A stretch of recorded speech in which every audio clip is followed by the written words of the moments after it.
નમસ્કાર મિત્રો, વિડીયોમાં તમારું સ્વાગત છે। મિત્રો આપણે જોવાના છે પ્રશ્ન બેંક હિન્દી ધોરણ 7, સમય છે 1 કલાક, તારીખ રહેશે 17/9/2022 અને કુલ ગુણ છે મિત્રો 25। તો મિત્રો સંપૂર્ણ પેપરનું સોલ્યુશન જોવા પહેલાં તમે મિત્રો મારી ચેનલ પર નવા હોય તો ચેનલને સબસ્ક્રાઈબ કરો, શેર કરો અને બેલ આઇકનને પ્રેસ કરો અને મિત્રો વિડીયોને પણ લાઇક કરવાનું ભૂલતા નહીં। ચાલો તો આપણે જોઈએ પ્રશ્ન નંબર 1। हमें बिना सोचे समझे काम क्यों नहीं करना चाहिए। तो मित्रों आ दरेक प्रश्नનું સોલ્યુશન તમને અત્યારે જ જોવા મળશે। આ તમે જોઈ શકો છો, આ બધું સોલ્યુશન અહીંયા કરેલું જ છે, બરાબર મિત્રો। એટલે સૌપ્રથમ આપણે પહેલાં પેપર જોઈ લઈએ, પછી આપણે એનું પ્રશ્નના જવાબ જોઈશું, બરાબર। એટલે પહેલો પ્રશ્ન આપણે જોઈશું, પછી એના સવાલ જોઈશું। तो हमें बिना सोचे समझे क्या काम क्यों नहीं करना चाहिए। सम्मान पाने के लिए आप क्या क्या करेंगे। हमें प्रभु की याद कब कब आती है। आधुनिक युग में संदेश भेजने के कौन कौन से माध्यम है। ईंधन के बिना चलने वाले किन्हीं दो साधन के नाम लिखिए। ओके मित्रों, तो આપણે મિત્રો હવે જોવાના છે એના જવાબ। तो मित्रों पहला प्रश्नનો જવાબ છે हमें बिना सोचे समझे काम क्यों नहीं करना चाहिए। तो उत्तर बिना सोचे समझे काम करने से क्या होता है, पछताना पड़ता है, बराबर मित्रों। आ पहलाનો जवाब है। बीजो, सम्मान पाने के लिए आप क्या क्या करेंगे। तो मित्रों एनो जवाब है सम्मान पाने के लिए हमें सीधे साधे कार्य एवं घटनाओं में कर्तव्य पालन, प्रामाणिकता, मानवता, अविरत अभ्यास आदि पर ध्यान देना चाहिए। तो मित्रों एम जवाब आवशे हलो, बराबर। आ तमे जोई सको छो। हमें प्रभु की याद कब कब आती है।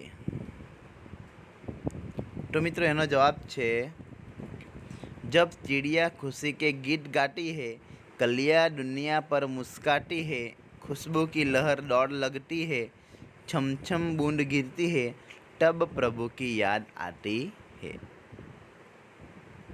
आ तीजा प्रश्नનો જવાબ છે। चौथा જોઈએ, आधुनिक युग में संदेश भेजने के कौन कौन से माध्यम है। मोबाइल फ़ोन, कंप्यूटर और फैक्स। ओके। ईंधन के बिना चलने वाले किन्हीं दो साधन के नाम लिखिए। तो मित्रों साइकिल और नाव। ईंधन एटले के पेट्रोल। ओके मित्रों। तो मित्रों आ हतो प्रश्न 1 नो आपणो सोल्यूशन। हवे आपणे जोईशुं प्रश्न नंबर 2।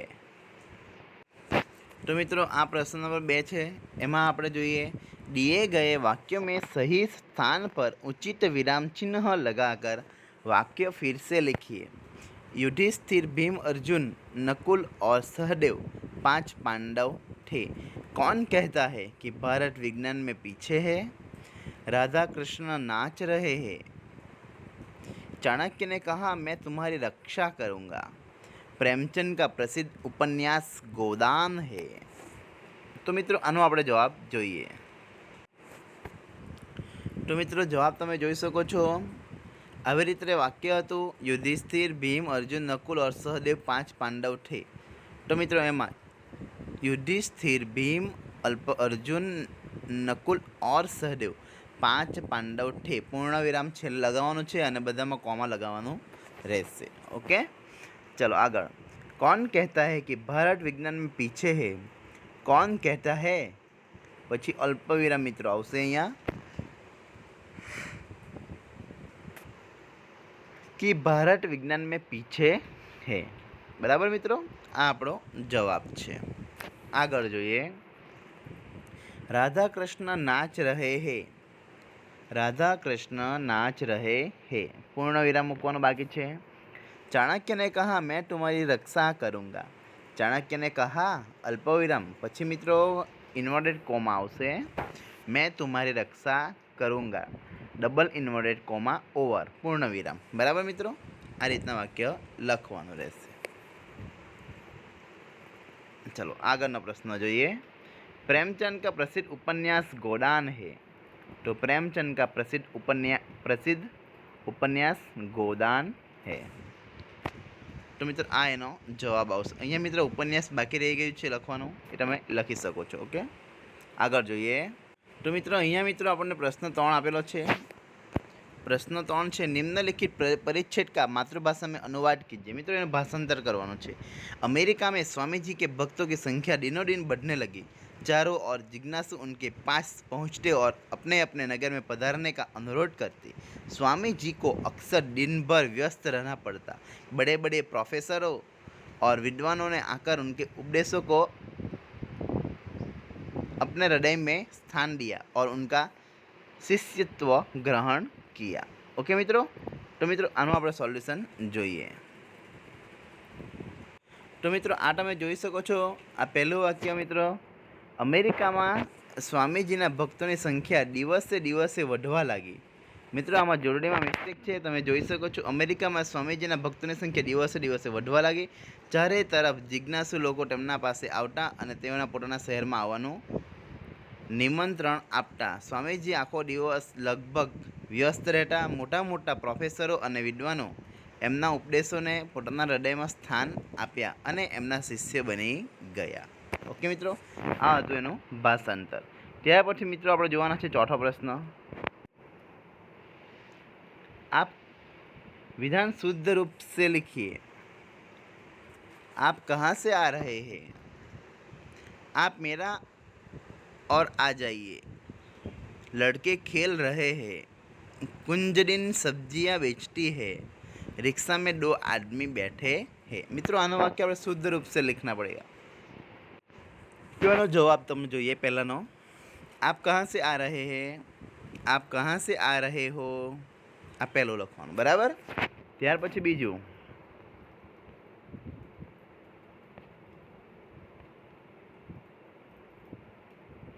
आप मेरा और आ जाइए। तो अहींया मित्रों लखवानुं छे आप मेरी और आ जाइए। लड़के खेल रहे हैं। लड़के खेल रहे हैं। ओके। चौथुं, कुंजलिन सब्जियां बेचती है। तो कुंजलिन सब्जियां बेचती है। कुंजलिन सब्जियां आनी मित्रों जोड़णी खोटी छे अहींया, बराबर। आ सुधारवानुं छे। रिक्शा में 2 आदमी बैठे हैं। रिक्शा में 2 आदमी बैठे हैं। ओके। तो मित्रों आ तो शुद्ध वाक्य। त्यार पछी आगळनो प्रश्न जोईए। निम्नलिखित मुद्दों के आधार पर से कहानी लिखिए। तो मित्रों एना मुद्दा जोई लईए आपणे। तो मित्रों आ एना मुद्दा छे। प्रश्न नंबर 5, निम्नलिखित मुद्दों के आधार पर कहानी लिखिए। एक औरत का अपने बच्चे और नेवले के साथ रहना। स्त्री का बच्चे को पालने में रखकर पानी भरने जाना। सांप घर में आना। पालने की और आगे बढ़ना। नेवले द्वारा सांप को मारना। औरत का वापस आना। नेवले के मुंह पर खून देखना। नेवले को मटके से मारना। सच्चाई का पता लगाना। स्त्री का फूट फूट कर रोना। सीख। ओके मित्रों, तो आ आपणेनो कहानी संपूर्ण जोईए। तो मित्रों आज इस कहानी का शीर्षक हम क्या देंगे? अविचार का परिणाम। ओके। किसी गांव के बाहर स्वच्छ पानी का एक नाला बहता था। नाले से थोड़ी दूर पर ही एक घर था। उसमें एक छोटा सा ब्राह्मण परिवार रहता था। ब्राह्मण, ब्राह्मणी और एक बच्चा। ब्राह्मणी ने एक नेवला पाल रखा था। नेवला जितना हट्टा करता था उतना ही स्वामी भक्त भी था। एक दिन ब्राह्मणी नाले से पानी भरने के लिए बाहर गई। घर में उसका छोटा बच्चा अकेला था। वह पालने में सो रहा था।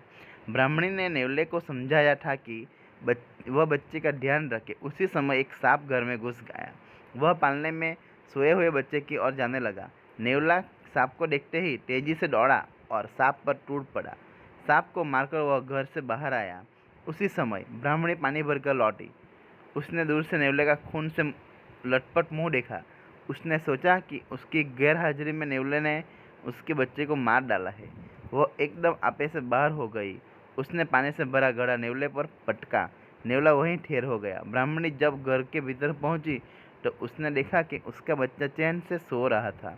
उसके पालने के पास मरा हुआ सांप पड़ा था। यह देखकर ब्राह्मणी सारी बात समझ गई। अपने बालक को बचाने वाले नेवले को मार डालने का उसे बड़ा दुख हुआ। बिना सोचे समझे कोई काम करने से बचता न पड़ता है। तो मित्रों आ हटू धोरण 7 हिंदीना पेपरનું સંપૂર્ણ સોલ્યુશન। આવી રીતે મિત્રો તમે દરેક પેપરના સોલ્યુશન મેળવવા માંગતા હોય તો મારી ચેનલને સબસ્ક્રાઈબ કરો, શેર કરો અને બેલ આઇકનને પ્રેસ કરો। Thank you.